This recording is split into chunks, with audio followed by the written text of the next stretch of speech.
Começar com a questão que a Helena colocou, né?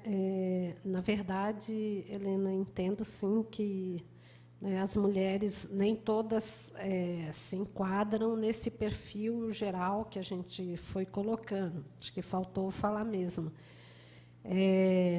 Mas é que a gente foi falando a partir, né, também dos desafios que nós temos e os obstáculos que a gente enfrenta no mundo do trabalho. Hoje é uma realidade, sim, que as mulheres estão em todos os espaços da sociedade, mas estão em minoria, né? A gente sabe disso, né? Estamos, inclusive, na presidência. Se você pegar, mesmo na empresa privada, é 23% das mulheres em espaços de decisão. Se a gente olhar os outros espaços, por exemplo, se olhar o Congresso Nacional, é pouco mais de 8%. Se olhar o Senado brasileiro, é cerca de 12%. Né? Agora, claro que é importantíssimo, fundamental, as mulheres estarem ocupando esses lugares. Mas, como você foi também colocando, né, não é tão simples para as mulheres, e acho que a companheira da OAB foi também falando, né, da dificuldade de você estar nesses espaços, o que significa, né?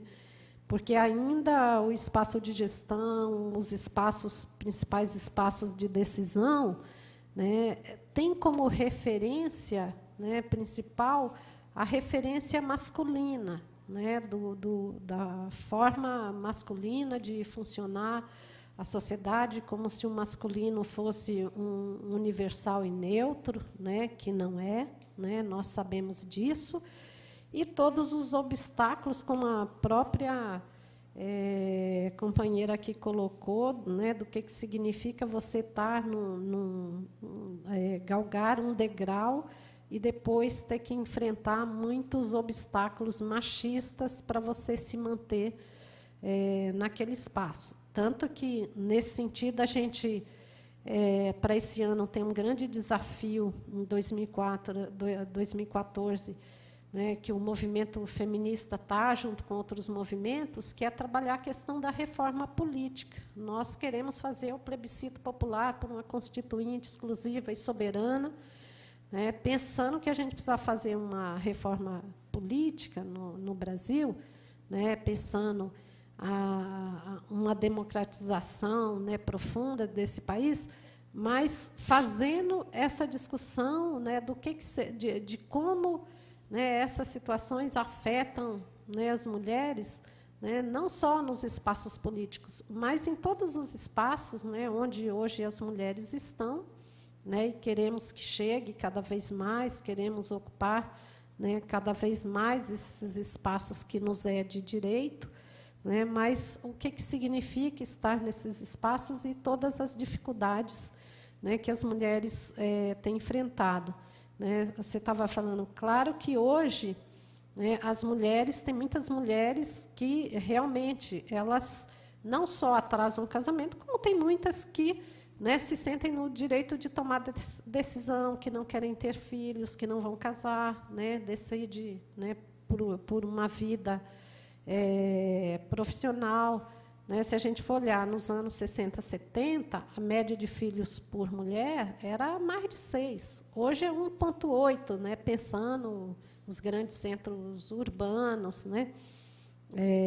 Claro que as mais pobres sempre, né, a média é um pouquinho acima. Né? Mas isso demonstra, né, que mudanças, né, mudanças sociais, mudanças culturais, né, acesso ainda a tomada de decisão, ainda que falta, né, muito para a gente poder decidir, né, pelo nosso corpo, se queremos ou não ser mãe, mas a gente também vai se surpreendendo. Essa pesquisa que acho que o vereador, o Paulo, estava falando, de hoje, que saiu hoje, que a gente nem deu tempo ainda de olhar muito bem, eu dei uma olhada, né, a hora que eu estava saindo para cá, e até porque eu tive que dar uma entrevista em relação a ela, mas tive que olhar por cima, porque não dava tempo. Né? Ainda na nossa sociedade, né, uma boa parcela, né, segundo a pesquisa do IPEA, que amanhã vai estar nos jornais, diz que a mulher, para se realizar, ela precisa ter filhos. Né? Então, ainda existe, né, por parte de uma parcela, né, da população, essa visão, né, de que, assim como ela falou, né, que não culpabiliza as mulheres, mas que ainda não vê a mulher como um ser, né, individual, sujeito, né, de direito, que pode tomar determinadas decisões. Não vou falar da transferência de renda, porque a professora, né, já falou e indicou, inclusive, um debate aqui. Acho que é um tema importante, já que que transferência de renda é uma política uma política pública, né, e uma política que as pessoas têm direito, né? Transferência de renda é um direito das pessoas, não é nenhum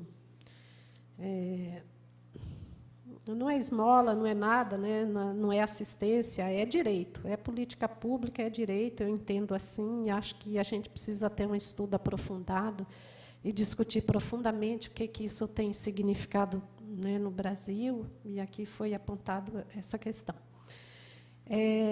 Um pouco que a Margarete, né, a Rília, né, estava falando, junto com a Imaculada, das políticas públicas, né, em relação ao município. Eu acho que, sim, hoje a gente tem possibilidade, os municípios têm possibilidade, né, de fazer parceria, né, federal, né, e trazer políticas para o seu município. Né. Esse ano teve vários editais aí, né, abertos para isso, e tem que ficar de olho, porque, às vezes, a gente pensa que a política para as mulheres é só no âmbito da questão da violência. Não é. Né, tem que olhar todos os editais, tem editais no Ministério de Desenvolvimento Agrário, que traz a questão da organização produtiva, né, a própria SPM, né, tem projetos nessa área de autonomia econômica, no campo da educação, né, na capacitação, via Pronatec e outros projetos que você pode pensar.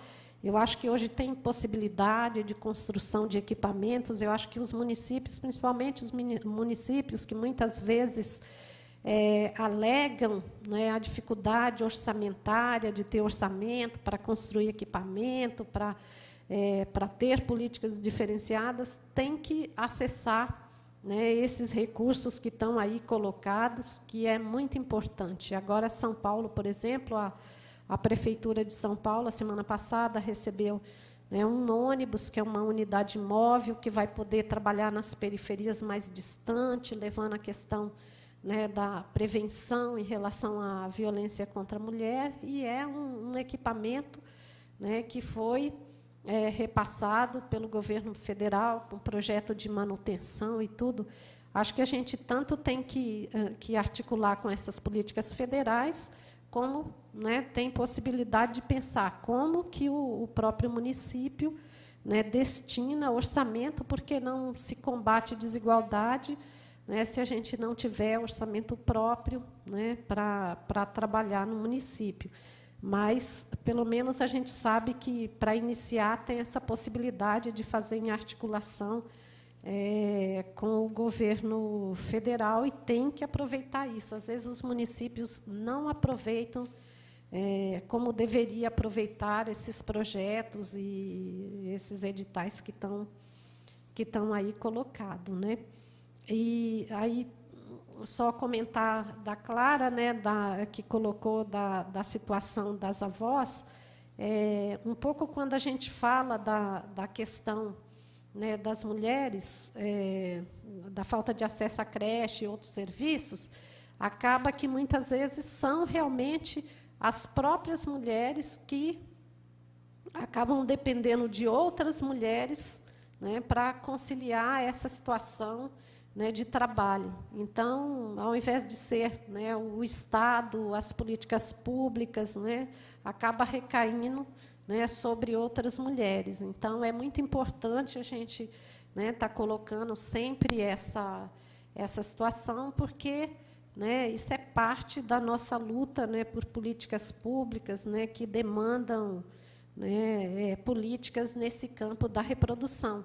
E que não é só a creche, né, que é centros de convivência, né, para as pessoas idosas, a gente pensando na população envelhecendo, né, cada vez mais, né, e tantas outras políticas que são necessárias, né, aí para a gente combater a divisão sexual do trabalho, né?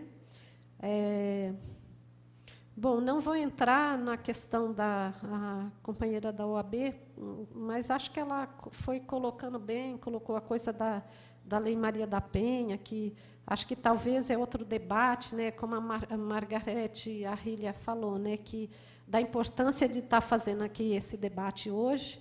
Né, acho que a gente precisa realmente, né, fazer muitos debates, né, não só em março, né.